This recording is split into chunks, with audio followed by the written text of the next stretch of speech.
কি বলেন? ওমরকে ভয় করতো। কেন ভয় করতো? যে ওমর মানুষ ছিল। ওমর কি ছিল? তাকওয়া ছিল, তাদের মধ্যে তাকওয়া ছিল। ওমর ইবনে খাত্তাব আল্লাহকে কেমন ভয় করতেন, আল্লাহকে কেমন ভয় করতেন। আর বলে একটা মানুষকে আমি জাহান্নাম দেব।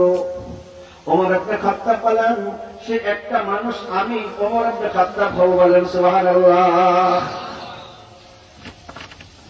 আল্লাহর ভয়ে কাঁপতে কাঁপতে হযরতুল আল্লাম হযরত মাওলানা ফয়সাল আহমদ আশরাফি সাহেব মুহতামিম জামিয়া তালিমুল কুরআন ও সুন্নাহ খিলগাঁও ঢাকা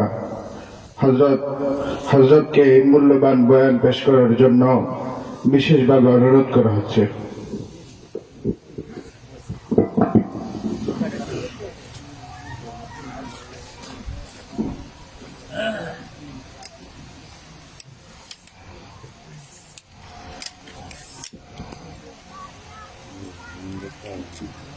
السلام عليكم ورحمة الله وبركاته. وعليكم السلام ورحمة الله وبركاته.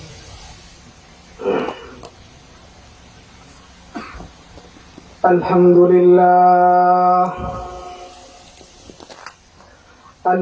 لله الذي جعل الشمس والقمر بحسبان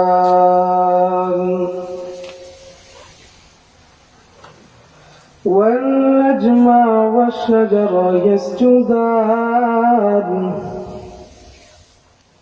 وفضل زمانا على زمان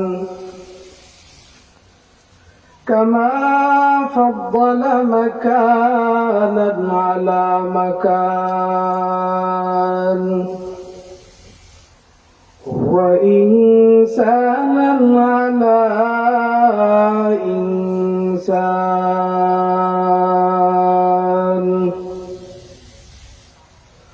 ونشهد أن لا إله إلا الله وحده لا شريك له لا ضد له ولا ند له ولا مثل له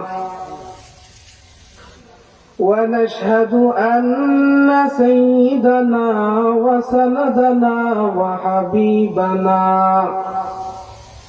وحبيب ربنا وطبيبنا وطبيب قلوبنا ومولانا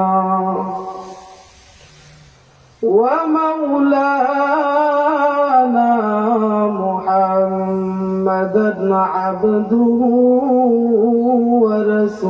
ورسوله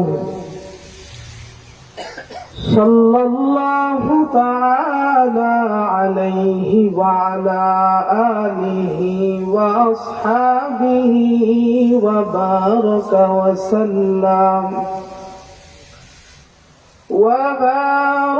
وسلم تسليما كثيرا الذي أرسله الله تعالى بالحق بشيرا ونذيرا وداعيا إلى الله بإذنه وسراجا منيرا. أما بعد فأعوذ بالله من الشيطان الرجيم. بسم الله